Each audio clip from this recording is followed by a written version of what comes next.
말씀을 같이 찾겠습니다. 구약성경 출애굽기 20장 4절에서 6절까지 말씀을 우리 다 같이 한 목소리로 읽도록 하겠습니다.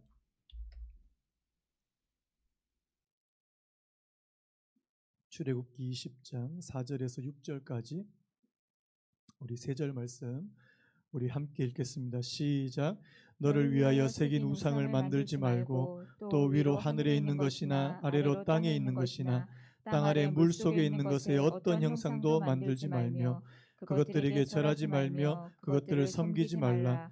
나 내 하나님 여호와는 질투하는 하나님인즉 나를 미워하는 자의 죄를 갚되 아버지로부터 아들에게로 3, 4대까지 이르게 하거니와 나를 사랑하고 내 계명을 지키는 자에게는 천대까지 은혜를 베푸느니라. 아멘. 오늘 말씀의 제목을 한번 따라해 보시겠습니까? 하나님을 바르게 섬기라. 한번 더요. 하나님을 바르게 섬기라. 매주 저 금요일에 이 목회 데이터 연구소라는 단체에서 저한테 이제 그 한 주간의 그 또 설문조사 여러 가지 방면에서 이 설문조사한 그 자료를 저한테 보내주는데요. 이번 주에 그 기독 청년들 이 19세부터 39세까지 예수님을 주로 믿는 이 기독 청년들을 대상으로 한 설문조사가 있었습니다.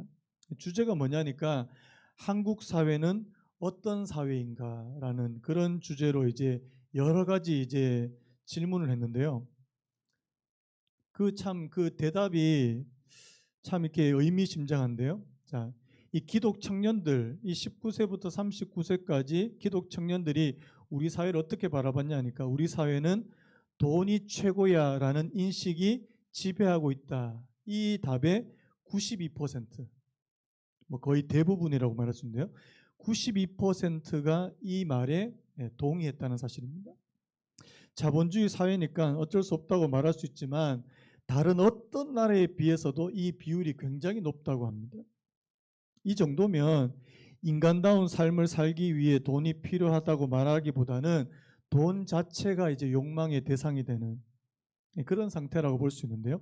또 한 가지가 뭐냐니까 돈이 성공의 척도인 한국 사회는 능력이 있다고 성공할 수 없는 사회다. 이게 66%. 내가 능력이 있다고 해서 다 성공할 수 있는 사회가 아니다. 그 다음에 부모 도움 없이는 성공할 수 없는 사회다. 74%. 이게 무슨 말이냐니까 세습 사회가 되어간다는 거죠. 여러분들 뭐 계층의 사닥다리 뭐 이런 표현도 쓰는데요. 이 계층의 사다리가 완전히 무너져 버리는. 그래서 더 높은 계층으로 상승이 어렵다. 86%. 한 번 실패하면 재기할 기회도 없는 사회 56%. 이렇게 인식했다는 사실입니다. 그래서요. 이런 사회에서는 경쟁이 더욱 치열해질 수밖에 없는데요. 온갖 불공정한 경쟁이 판을 친다. 85%.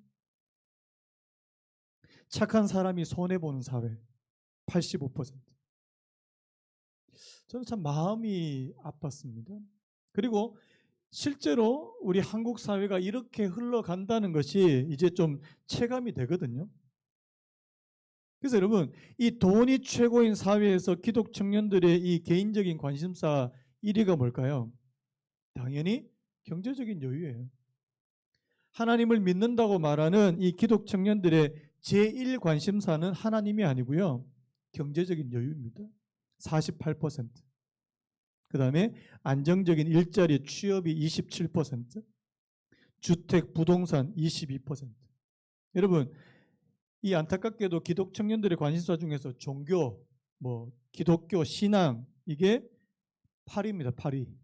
10%.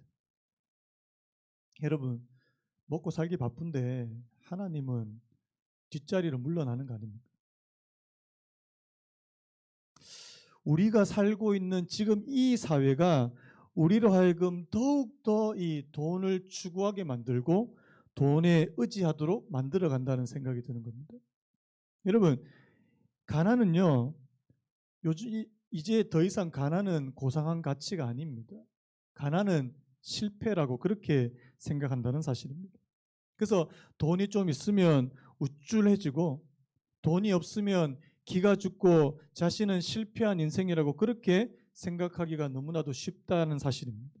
여러분 성경에서도 이 재물에 대해서 이 돈에 대해서 뭐 양면적으로 말씀하고 있는데요. 잠언 18장 11절에 이런 말씀이 있습니다. 부자의 재물은 그의 견고한 성이라 그가 높은 성벽같이 여기느니라. 여러분 재물은 정말 자신을 안전하게 지켜주는 성처럼 그렇게 느껴진다는 사실입니다. 적어도 그 부자가 이 땅에 살아있는 동안에는 그렇다는 사실이에요. 여러분 하지만 영원히 지켜주느냐는 거죠. 잠언 11장 4절 재물은 진노하시는 날에 무익하나 공의는 죽음에서 건지느니라. 부자의 재물은 그의 견고한 성과 같이 그렇게 느껴지지만 재물은 진노하시는 날에는 무익한 것이다. 여러분 성경은요 돈이 전혀 필요 없다고 저희들에게 말씀하지 않습니다. 돈은 우리가 살아가는데 반드시 필요한 것입니다. 우리가 돈의 위력을 무시할 수 없다는 거죠. 그럼에도 불구하고 그 재물이 그 돈이 하나님의 자리를 대신해서는 절대로 안 된다는 것을 오늘 저희들에게 말씀하는 거 아닙니까? 그래서 마태복음 6장 24절이요. 우리 같이 한번 읽어보겠습니다. 시작. 한 사람이 두 주인을 섬기지 못할 것이니 혹 이를 미워하고 저를 사랑하거나 혹 이를 중히 여기고 저를 경히 여김이라. 너희가 하나님과 재물을 겸하여 섬기지 못하니라. 너희가 하나님과 재물을 겸하여 섬기지 못하느니라. 내가 하나님을 하나님으로 섬기면 돈을 섬길 수 없다는 사실이고요. 내가 돈을 하나님으로 섬기면 하나님을 제대로 섬길 수 없다고 그렇게 말씀한다는 사실입니다. 우리가 지난주에 이 10계명의 문을 여는 제1계명을 살펴봤지 않습니까? 근데 오늘 1계명과 2계명은 서로 긴밀하게 연결되어 있습니다. 제1계명이요. 하나님과 필적할 만한 다른 신들, 다른 우상을 두지 말라. 이 말은 무슨 말입니까? 우리의 마음을 하나님께만 두라는 그런 말씀입니다. 너희는 나 외에 다른 신을 두지 말라. 이 말은 우리 마음을 오직 하나님께만 두라는 그런 말씀이 1계명이라면요. 2계명은 다른 신을 어떤 방식으로 섬기지 말아야 할 것인지, 즉 다른 말로 하면요. 참된 하나님을 어떻게 섬겨야 할 것인지 우리에게 가르쳐 주시는 말씀이라는 사실입니다. 4절에 이렇게 되어 있죠. 너를 위하여 새긴 우상을 만들지 말고 또 위로 하늘에 있는 것이나 아래로 땅에 있는 것이나 땅 아래 물속에 있는 것에 어떤 형상도 만들지 말며. 여기서 중요한 단어 우상, 형상입니다. 여기 나오는 이 우상이라는 단어는 원어로 페셀이라는 단어고요. 형상은 이 테무나라는 단어인데 이 두 단어 모두 다 눈에 보이는 외적인 형태를 갖춘 상을 가리킬 때 쓰는 말입니다. 여러분, 우리 기독교를 제외하고 다른 모든 종교에는 다 뭐가 있습니까? 신의 모습을 이 눈에 보이는 형상으로 만들어 놓는다는 사실입니다. 여러분 또 특별히 오늘 말씀 보니까 이 하늘에 있는 것이나 땅에 있는 것이나 땅 아래 물속에 있는 거예요. 피조물의 모양으로. 여러분 예전에 뭐 우리 지난주에도 송아지 큰 거 한번 보셨잖아요. 또 뭐 여러분 뭐 불상 뭐 말할 것도 없고 또 물고기상 뭐 새로 만든 상 뭐 이런 것들 다 피조물로 만들어진 그 피조물을 형상으로 만들어서 그것을 뭘로요? 신처럼 그렇게 섬기지 말라고 그렇게 말씀하는 거 아닙니까? 그래서 이 계명을 간단하게 요약한다면 너는 눈에 보이는 어떤 외적 형태로든지 우상을 만들지 말고 그것들에게 절하지도 섬기지도 말라는 그런 의미입니다. 여러분 이 두 번째 계명, 이 계명은요 인간의 본성을 그대로 드러내 보여준다는 사실이에요. 여러분 인간은 어떤 존재냐니까 눈에 보이는 것을 믿고 싶어 한다는 거죠. 눈에 안 보이는 것은 안 믿으려고 하고요. 눈에 보이는 것만 그렇게 믿으려고 한다는 사실입니다. 예전에도 보는 것이 믿는 것이다 뭐 이런 속담도 있지 않습니까? 특별히 오늘날처럼 이렇게 과학과 기술이 발달한 시대는요. 더욱더 우리 눈에 보이는 거. 그래서 여러분 저는 기독교가 굉장히 불리한 종교라는 생각이 들어요. 눈에 안 보여요. 저는 불교가 이런 인간의 이 본성을 굉장히 잘 이렇게 터치하는 거라는 생각이 드는데요. 예전에 제가 어느 절을 방문한 적이 있습니다. 그 절에 가니까 불상이 어느 정도냐니까 16m, 16m면 거의 한 몇 층 될까? 한 7층, 8층 건물 높이 정도 되는 것 같아요. 정말 어마어마한 그런 크기의 그 관음상이 산 정상에 이렇게 떡하니 이렇게 서 있는 겁니다. 거기에 사람들이 뭐 절을 하고 뭐 헌금을 하고 난리가 난 거예요.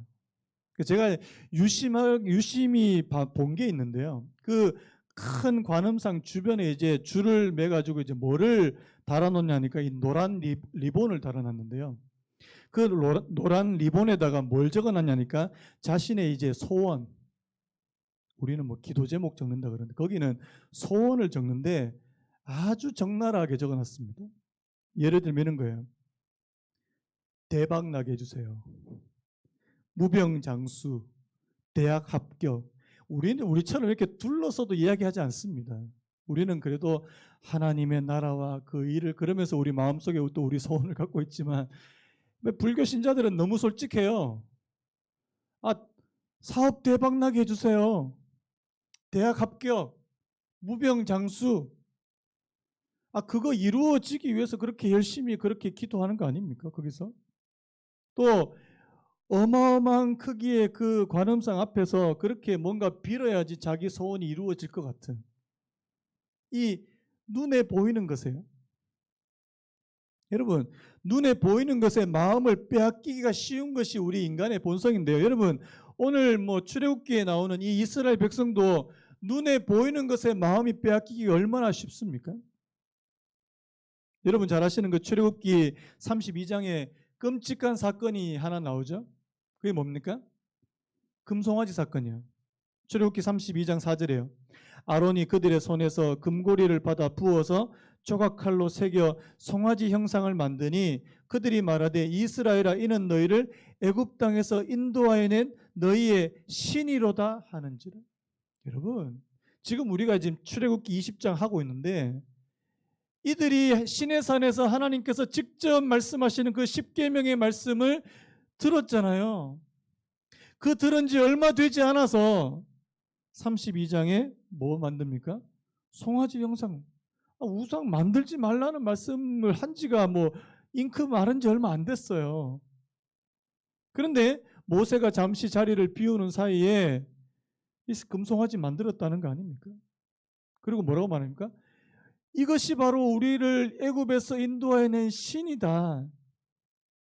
여러분 여기서 우리가 한 가지 알 것은요.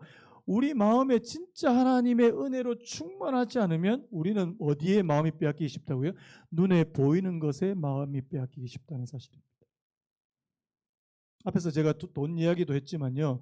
하나님의 은혜가 충만할 때는 돈이 우리의 마음과 우리의 눈을 사로잡지 않습니다. 가진 것이 조금 부족해도 하나님이 주시는 만족함이 있어요. 여러분 잘 아시는 빌립보서 4장 12절에 바울이 고백했던 것처럼요.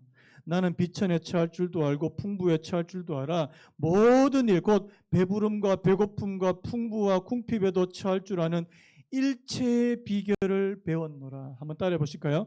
일체의 비결을 배웠노라. 일체의 비결을 배웠노라. 어떻게요? 비천한데도 처할 줄 알고. 내가 가난했을 때도 내 마음이 무너지거나 내가 낙심하거나 좌절하지 않고 또 내가 풍부한데 내가 부유한 가운데도 내 마음이 교만해지거나 높아지지 않는 그런 상태예요. 내가 하나님 안에서 주시는 이 자족함, 이 만족함이 있을 때요. 제가 지난주에도 우리 그 찬양을 불렀지 않습니까? 그 행복이라는 찬양이요. 화려하지 않아도 정결하게 사는 삶, 가진 것이 적어도 감사하며 사는 삶. 이것이 행복이래요. 여러분 이게 은혜가 충만할 때는 이게 이 말이 동의가 됩니다. 그렇지. 가진 화려하지 않아도 정결하게 사는 것, 가진 것이 적어도 감사하며 사는 게 이게 행복이지. 자, 은혜가 떨어지면요. 그런 게 어디 있습니까? 화려하지 지질이 궁상이다. 나만 궁상맞게 이렇게 살아가느냐. 다 내 주변에 있는 사람들은 다 나보다 더 나아 보이고요. 통장에 잔고가 넉넉하면 막 마음이 뿌듯하고 막 은혜가 넘치고, 통장에 잔고가 이제 바닥을 보이면 막 짜증이 나고. 여러분, 사람들이 좋은 집, 좋은 차, 요즘에 그 플렉스 문화라는 거 여러분 들어보셨습니까? 이 돈 자랑하는 거, 돈 자랑하는 거. 제가 요즘에 그 10대 애들 보면서 이 조금 위험하다 싶을 정도인데요. 요즘에 10대들이 명품을 사서 이제 그걸 자랑하는 문화가 있는데요. 교복 안에 얼마짜리 티셔츠를 입냐니까 60만 원, 70만 원짜리 티셔츠 한 장이 저는 60만 원짜리 본 적도 없는데, 티셔츠 한 장에 60만 원, 70만 원 해갖고 이제 플렉스 그러면서 막 그러고 다닌다는 거예요. 아마 우리 동네 이야기는 저는 아닐 거라는 생각이 드는데, 여러분 이거 위험한 거 아닙니까? 여러분, 애들이 누구 보고 배웠겠어요? 자기들이 스스로 고안했겠으면 어른들 보고 배운 거예요. 어른들 보고. 아, 이렇게 하면은 내가 뭔가 대단한 사람이 된 것처럼 보이고, 다른 사람한테 자랑하고 내 가치가 올라가고. 여러분, 오늘 저와 여러분들은 눈만 뜨면요, 우리 주변에 우리의 마음과 우리의 눈을 사로잡는, 우리의 주의를 사로잡는 것들로 가득 차 있는 그런 세상에 살고 있다는 사실입니다. 저는요, 눈만 뜨면 우리 주변에 우상으로 가득 차 있는 그런 세상에 우리는 살고 있다고 그렇게 생각이 드는 겁니다.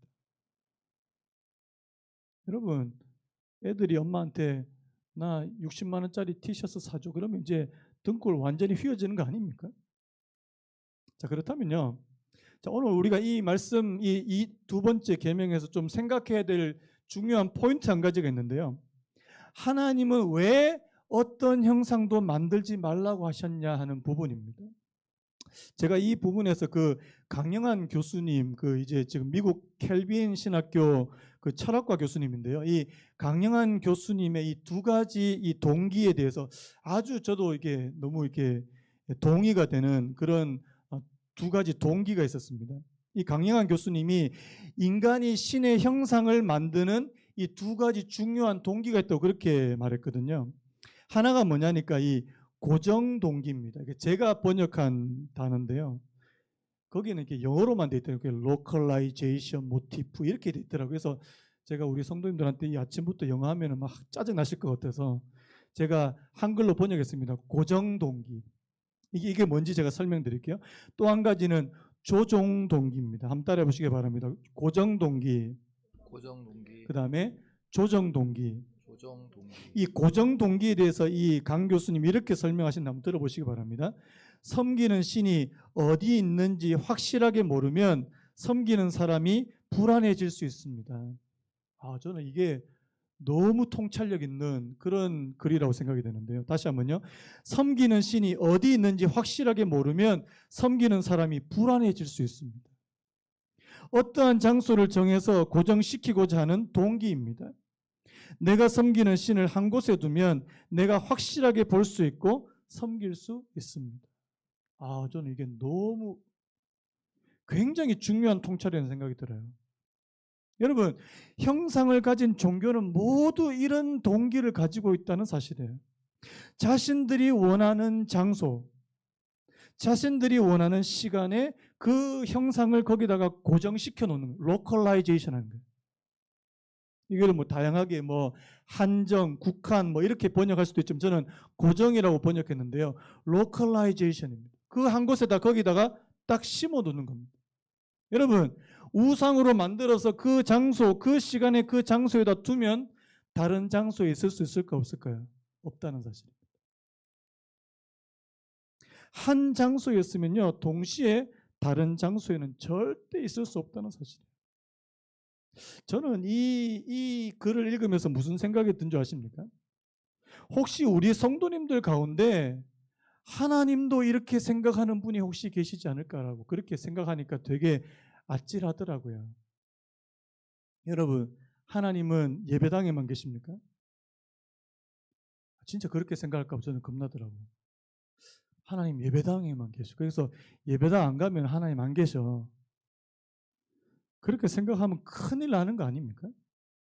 여러분, 하나님을 가리켜서 한번 따라볼까요? 무소부재의 하나님. 여러분, 예레미야서 23장 24절 우리 큰 소리로 같이 한번 읽어봤으면 좋겠습니다. 예레미야서 23장 24절 시작.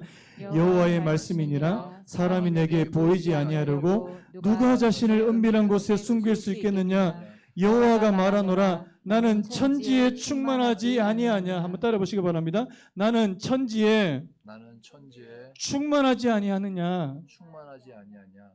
하나님은 온 천지에 충만하신 분이시다. 이걸 어려운 말로 무소부재, 또 다른 말로 하나님의 편재성, 이런 말씀을 쓰고 있는데요. 우리가 하나님을 피해서 숨을 수 있는 곳은 아무것도 없다고 그렇게 말합니다. 여러분, 다윗이 그때 시편에서 고백했던 말도 그거잖아요. 내가 하늘에 올라가도 거기에도 하나님이 계시고, 내가 바다 깊은 곳에 들어가도 거기에도 하나님이 계시고. 여러분, 하나님은 어느 한 장소에 고정시키거나 어느 한 장소에 국한시킬 수 없는 분이시라는 사실을 믿으시는 은혜 있기를 간절히 바랍니다. 여러분, 우리가 지금 온라인으로 예배를 드릴 수 있는 그 이유도 뭐예요? 하나님은 장소에 매이지 않는 분이시기 때문에 그렇다는 사실이에요. 여러분, 우리가 하나님께서 허락하시면 어디든지 어느 장소에든지 간에 예배할 수 있다는 사실입니다. 요한복음 4장에 그 내용이 굉장히 잘 나와 있는데, 요한복음 4장 21절에 이런 말씀이 있습니다. 예수께서 이르시되 여자여 내 말을 믿으라. 이 산에서도 말고, 그 여자가 뭐라고 말합니까? 우리는 그리심산에서 예배 드렸는데 유대인들은 예루살렘에서 예배 드려야 된다고 말합니다. 그렇게 말하니까 예수님께서 이 산에서도 말고 예루살렘에서도 말고 너희가 아버지께 예배할 때가 이르리라. 24절이요. 같이 한번 읽어볼까요? 하나님은 영이시니 예배하는 자가 영과 진리로 예배할지니라. 하나님이 뭐라고요? 영이시다. 여러분, 하나님이 영이시다 믿으십니까? 하나님은 우리 눈으로 볼 수 없는 분이십니다. 하나님은 어떤 장소, 한 장소에 그분을 메어둘 수 없는 분이시라는 사실입니다. 그래서 여러분, 우리가 어디서 예배를 드리느냐보다 더 중요한 것은 어떤 겁니까? 내가 어떤 마음으로, 내가 어떤 자세로 예배 드리느냐 하는 부분입니다. 성령으로, 진리의 하나님의 말씀으로. 여러분들이 지금 집에서요, 마음과 정성을 다하고 영과 진리로 예배 드릴 수 있다면 하나님께서는 반드시 여러분들의 예배를 받으실 줄로 믿습니다. 오히려 예배당에 와서 막 딴 생각하고, 가스밸브 잠궜나? 이번 달에 그 관리비 뭐 이런 거 생각하면서 차라리 예배 드리는 것보다 여러분들의 가정에서 마음을 다하고 정성을 다하고 하나님의 성령이 거기에 임하시고 하나님께서 그 예배를 기쁘게 받으신다는 사실입니다. 제가 또 이렇게 이야기하면 여러분 가운데 또 혹시나 또 제가 높아지면서 아싸 이제 예배당 안 와도 된다, 또 이렇게 또 생각하시는 분이 계실까봐 또 이게 또 걱정이 되는데요. 여러분, 그렇다고 해서 예배당에 모여서 드리는 예배가 중요하지 않다는 말이 절대 아닙니다. 하나님께서는 모이기 힘쓰라고 그렇게 말씀하셨어요. 지금은 이 특수한 상황이니까 지금 이렇게 예배 드리는 거 아닙니까? 지금 뭐 만약에 전염병도 없고 평안한 그런 일상적인 상태면은 다 나오셔야 되죠. 제가 지금 드리고 싶은 이 말씀의 포인트가 뭡니까? 하나님은 특정한 장소에 고정시킬 수 없는 분이라는 그런 말씀입니다. 이게 이제 이 고정 동기에 관한 말씀입니다. 그 다음에 또 한 가지 그 사람들이 이 신의 형상을 만들려고 하는 동기가 있는데 그게 뭐냐니까 조종 동기입니다. 이게 뭐냐니까요. 하나님을 조종하려고, 자기 마음대로 조종하려고 하는 그런 동기라는 사실입니다. 강 교수님의 말을 다시 한번 좀 들어보셨으면 좋겠는데요. 그런데 더 깊은 의도는 내 마음대로 주물러 보자는 것입니다. 물론 내가 가서 절도 하고 온갖 행위는 다 하지만 그렇더라도 내 눈에 보이는 모습으로 만들어 놓고 나면 내가 마음대로 주무를 수 있다고 생각하는 것입니다. 이것이 바로 신상을 만드는 동기입니다. 여러분, 다른 종교에서 신상을 만드는 것은요, 철저하게 누구를 위한 겁니까? 인간의 욕구를 채우기 위한 거예요. 나의 욕구와 나의 필요를 채우기 위해서 너가 존재하는 것이라는 거죠. 여러분, 앞에서도 제가 16m나 되는 관음상에서 말씀드렸지만 그 돌상이 내 욕구와 내 필요를 채우지 않으면 그 필요 없는 거죠. 성경에 보면요, 하나님도 마치 이렇게 우상처럼 자기 마음대로 조정하려고 하는 사람이 한 사람 나옵니다. 사사기 17장에 보면요, 미가라는 사람이 나옵니다. 여러분, 이게 선지자 미가가 아니고요, 그 사사기 17장에 보면 미가라는 사람이 나오는데, 여러분 원래 이 미가가 이름의 뜻이 뭔지 아십니까? 여호와와 같은 자 누구인가라는 뜻입니다. 그런데요, 그 사람이 하는 행동 보면 진짜 죄송합니다, 이렇게 골치가 아픕니다. 4절 5절 우리 같이 한번 읽어봤으면 좋겠는데요. 자, 우리 사사기 17장 4절 5절 시작. 미가가 그 은을 그의 어머니에게 도로 주었으므로 어머니가 그 은 200을 가져다가 은장새에게 주어 한 신상을 새기고 한 신상을 부어 만들었더니 그 신상이 미가의 집에 있더라. 그 사람 미가에게 신당이 있으므로 그가 에봇과 드라빔을 만들고 한 아들을 세워 그의 제사장으로 삼았더라. 여러분이 나중에 기회가 있을 때 한번 이 사사기 17장 전체를 한번 읽어보셨으면 좋겠는데요, 이 미가가 자기 어머니의 은을 훔쳐요. 그러니까 또 이 엄마가 또 이 훔친 인간이 어떤 인간이냐 그래서 막 저주를 막 퍼붓습니다. 그러니까 이 아들이 어머니 사실 제가 훔쳤는데요, 뭐 이렇게 이야기합니다. 그러니까 옳거니 하고 잘됐다 하고 이 어머니가 이걸 가지고 신상을 만들어라 이렇게 이야기합니다. 뭐 되게 머리가 아픕니다. 이 신상을 만드니까 이 신상이 집 안에 있는데 그 미가의 집 안에 또 뭐가 있냐니까 신당이 있습니다. 거기 또 에봇과 드라빔을 만들어 놨어요. 여러분, 에봇은 누가 입는 거예요? 제사장이 입는 겁니다. 드라빔은 또 우상이에요. 또 웃긴 거는요, 자기 아들을 자신의 집에 또 제사장으로 자기 마음대로 임명을 합니다. 자기는 레위 지파나 아론의 자손이 아님에도 불구하고 자기 아들을 제사장으로 앉혀요. 그러면서 자기 집에서 제사를 드립니다. 근데 더 웃기는 거는 자기 집에 진짜 레위인이 찾아와요. 옳거니 진짜 레위인이 왔네? 이 레위 지파 청년을 자기 집 전담 제사장으로 그렇게 또 세웁니다. 자, 맨 마지막에 13절에 이런 말씀이 있어요. 이에 미가가 이르되 레위인이 내 제사장이 되었으니 이제 여호와께서 내게 복 주실 줄을 아노라 하니라. 제가 이 말 듣고 되게 머리가 아팠어요.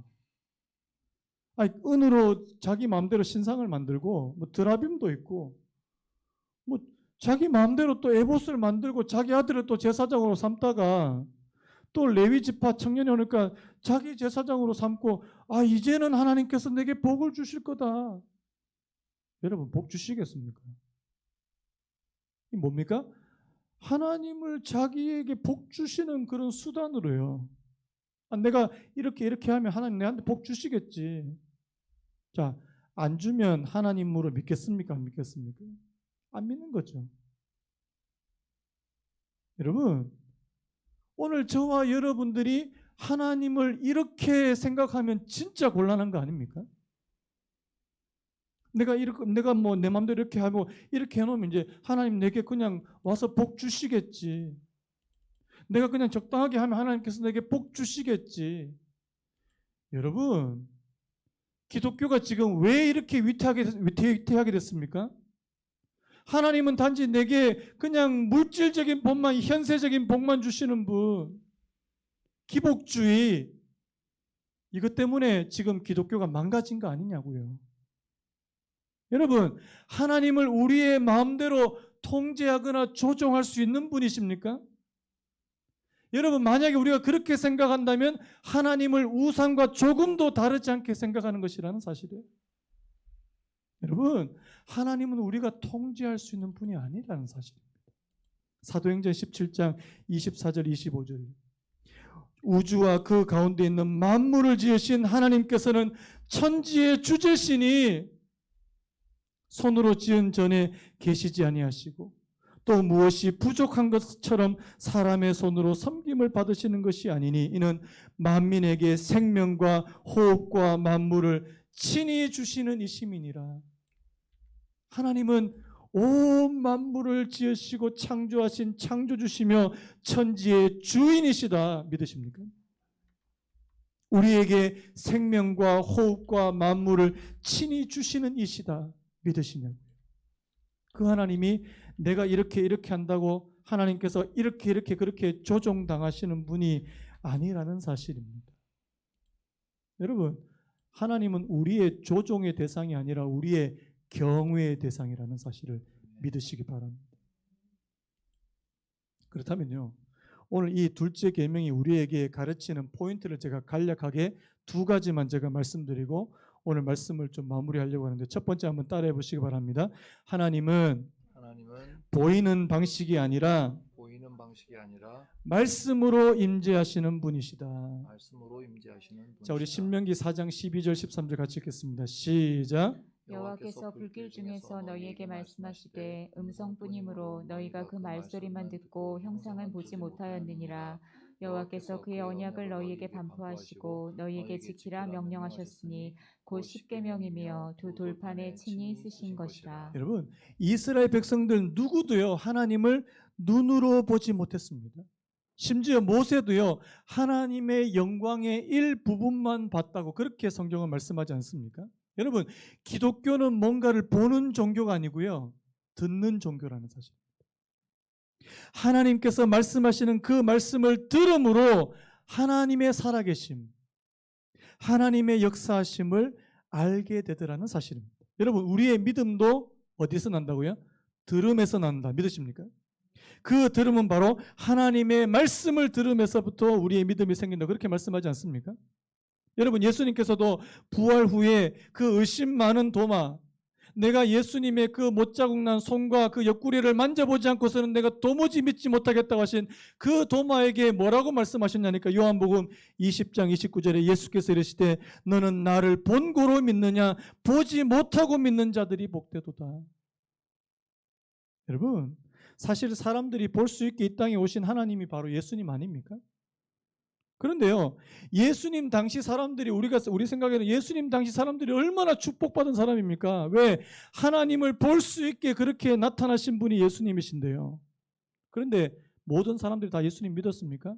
아니라는 거예요. 인간의 몸을 입고 이 땅에 하나님으로 오신 그 예수님도 사람들이 못 믿었다는 사실입니다. 오직 하나님의 말씀이 그 안에 살아있고 하나님의 성령의 역사가 우리 안에 있을 때 하나님이 믿어진다는 사실입니다. 그래서 여러분, 첫 번째요, 하나님은 보이는 방식이 아니라 말씀으로 임재하시는 분이라는 사실을 저와 여러분들이 다시 한번 기억하게 되시기를 예수님의 이름으로 축복합니다. 그 다음에 또 한 가지 포인트는요, 한번 따라해 보시기 바랍니다. 하나님의 계명, 말씀을 지키고 순종하는 것이 바로 하나님을 사랑하는 것이다. 자, 오늘 본문 6절 같이 한번 읽겠습니다. 시작. 나를 사랑하고 내 계명을 지키는 자에게는 천대까지 은혜를 베푸느니라. 여러분, 여기서 나를 사랑하고 내 계명을 지키는 것, 이것은 동격입니다. 같은 거라는 거죠. 하나님을 사랑하는 것이 곧 하나님의 말씀을 지키고 그것대로 순종하며 행하는 것이다. 우리는 하나님을 내 마음대로 이렇게 통제하고 조종하는 것이 아니라 반대로요. 하나님의 말씀대로 순응하고 하나님 말씀대로 순종하는 것이 바로 오늘 저와 여러분들의 믿음이어야 된다는 사실입니다. 자, 그게 바로 뭐라고요? 하나님 사랑하는 거다. 자, 반대로요. 그러면 하나님을 미워하는 것은 뭡니까? 하나님 말씀대로 행하지 않는 것입니다. 5절에요. 나를 미워하는 자의 죄를 갚되. 하나님을 미워한다는 것은요, 하나님보다 앞에서 말씀드렸죠. 다른 신을 섬기는 것, 다른 신 더 사랑하는 것, 또 그 신들을 갖가지 형상으로 만들어서 거기다 대고 절하고 섬기는, 이거 하나님 미워하는 거라는 사실입니다. 여러분 오늘 본문에서 놀라운 말씀이 나오잖아요. 하나님 어떤 하나님이라고요? 나 여호와는 질투하는 하나님이시다. 여러분 우리는 보통 이 질투를 나쁜 쪽으로만 생각하는데 여러분 질투에도 두 가지 종류가 있다는 거 아십니까? 내가 가지지 못한 것을 남이 갖고 있을 때 생기는 질투. 이건 나쁜 종류의 질투입니다. 나는 없는데 상대방이 갖고 있으니까 그 상대방이 가지고 있는 것에 대한 질투예요. 그런데 또 한 가지 종류의 질투가 있다는 사실입니다. 내가 소유하고 내가 가지고 있는 내 소유를 다른 사람이 빼앗아 갔을 때, 다른 사람에게 빼앗기게 되었을 때 생기는 질투라는 사실입니다. 만약에요, 저희 사랑하는 아내님이 지금 다른 남자와 단둘이 아주 막 좋게, 아주 화기애애하게 하하호호하면서 단둘이 식사하고 차를 마시고, 제가 마음이 편할까요, 불편할까요? 제가 편하면 사랑하는 게 아니죠. 마음이 편안한 게 비정상이잖아요. 여러분, 지금 하나님께서 느끼는 질투는 바로 그거라는 거죠. 하나님은 모든 것을 들여서, 하나님은 자기 아들을 주기까지 하나님 인간을 사랑하시고 이스라엘 백성들을 사랑하시고, 그래서 애굽에서 그들을 건지시고 했는데, 이 이스라엘은 하나님이 아닌 다른 것을 사랑하고 다른 사람에게 빼앗겼다고 생각하니까요. 거기에서 일어나는 질투가 바로 하나님께서 느끼시는 질투라는 사실입니다.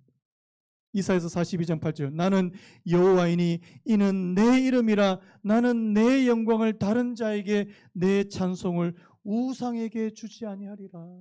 한번 따라해 보시겠습니까? 내 찬송을, 다시요. 내 영광을 다른 자에게, 내 찬송을 우상에게 주지 아니하리라. 여러분, 이거는 하나님의 결기라고 그렇게 생각이 됩니다.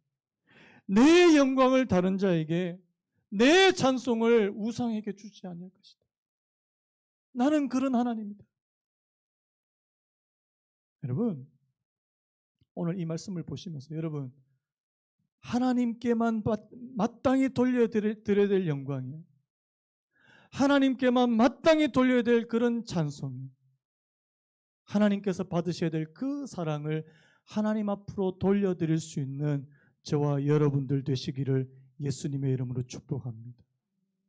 우리 고백하죠. 우리 영은 연약해서 날마다 눈에 보이는 것에, 눈에 보이는 현상, 그것이 내게 신이 될 수 있고, 그것이 내게 우상이 될 수 있고, 뭐 돈만 그렇습니까? 내 주변에 있는 모든 것이 우리의 마음을 빼앗을 수 있는, 어느 목사님이 그러더래요. 우리 마음은 하나님과 우상의 전쟁터라고요. 하나님이 우리의 마음을 사로잡기를 원하시는데 다른 신들이 우리의 마음을 사로잡고 빼앗기기 쉬운 그런 전쟁터라고요. 그래서 여러분, 팀 켈러 목사님이 이런 말씀했는데, 이거 한번 우리 구호로 한번 외치고요. 제가 구호식으로, 팀 켈러 목사님의 그 책에 나오는 글귀인데요. 자, 한번 따라해 보시겠습니까? 내가 만든 신은, 한번 더요. 내가 만든 신은 반드시 나를 배신한다. 믿으시는 분 하면요. 아멘. 내가 만든 신은 반드시 나를 배신한다. 자, 또 한 가지 준비했는데요. 한번 따라해 보시기 바랍니다. 내가 필요한 모든 선한 것은, 다시 한번요. 내가 필요한 모든 선한 것은 하나님께로부터 나온다. 믿으십니까? 아멘. 여러분, 이 두 가지를 꼭 기억하시는, 오늘 여러분 다른 말씀 다 잊어버려도 오늘 이 두 문장, 내가 만든 신은 반드시 나를 배신한다. 내가 필요한 모든 선한 것은 하나님께로만부터 나온다. 이 사실을 저희들의 마음에 새기고 그렇게 살아가시는 은혜가 있기를 예수님의 이름으로 축복합니다. 우리 아까 부른 찬양 있잖아요. 내 삶의 이유라 오직 주만 따라갑니다. 오직 주만 높임을 받으소서. 내 평생에 그 이름을, 그의 선하심을 세상에 노래합니다. 그 이름의 크신 능력, 영원한 생명이 바로 내 삶의 이유이고 목적이라고 그렇게 고백하는 이 찬양 한번 오늘 말씀과 오늘 이 찬양 다시 한번 좀 되새기고 같이 부르시면서 오늘 예배를 마무리했으면 좋겠습니다.